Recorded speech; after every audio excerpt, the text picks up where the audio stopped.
Well, hey there and welcome back to Heimler's History. Today we are going to be reviewing AP US History Unit 8, Topic 3, the Red Scare. So if you're ready to get them brain cows milk communist style, let's get to it. In this video we are going over this concept. Ready? Go. 2, 1, go. So it's important to know that this is the second Red Scare. The first Red Scare happened during World War I. Also, Red refers to Soviet communism. With the US efforts struggling to contain communism on a global level, they had the same struggle trying to contain it within their home. The first efforts were made in labor unions and in the government. The United States made people pledge loyalty to the US to not spread communism. Here are 7 key events that influenced the Red Scare in America.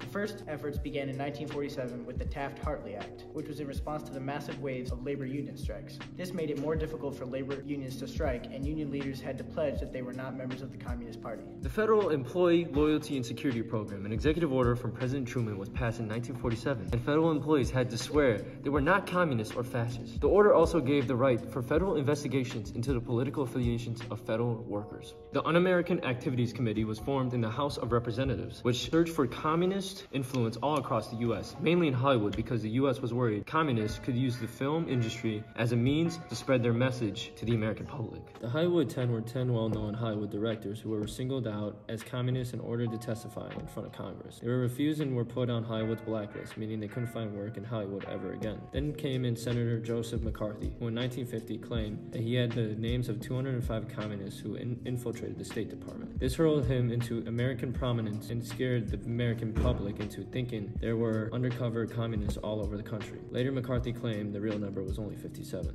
McCarthy intensified the Red Scare so much that this phenomenon became known as McCarthyism. Senator McCarthy never even made the names public, and as a result, there was a ton of pressure on McCarthy to prove his theory. So the Senate even held meetings giving him his opportunity to prove himself. Of course, he was not able to prove anything, and as a result, he was censured out of Congress. The Rosenberg case was a key event during the Red Scare. On August 29, 1949, the Soviet Union tested their first atomic bomb. Americans were convinced the Soviet Union stole information from the U.S. to be able to develop the atomic bomb. Julius and Ethel Rosenberg, members of the Communist Party, were accused of being involved in stealing the information, and they were sentenced to espionage in 1953 and executed by the electric chair. Later research found that Julius was a Soviet spy. In the end, the effects of the Red Scare were pervasive. Thanks to the anti-communist federal laws and men like Joseph McCarthy, Americans feared that their country were crawling with communists. The freedom of labor unions was suppressed. Hollywood directors were out of work, and as a result, the Cold War tension increased between the Soviet Union and the United States. Well, that wraps up the Red Scare. If you want an A in your class and a 5 on your exam, make sure to grab our final review packet. Until then, thank you for watching. Heimler out. Go.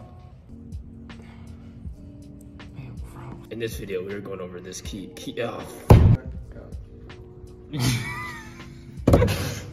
Julius and Ethel Rosenberg, members of the Communist Party, were accused of being involved in stealing information, and they were Julius and Ethel Rosenberg, members of the Communist Party, were accused of being involved in stealing the information, and they were sentenced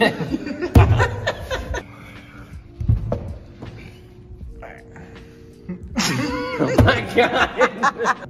Julius and Ethel Rosenberg, members of the Communist Party, were accused of being involved in stealing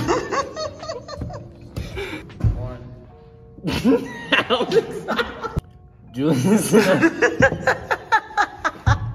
and Ethel Rosenberg, members of the Communist Party, were accused of being involved in stealing the information, and they were sentenced to espionage in 1953.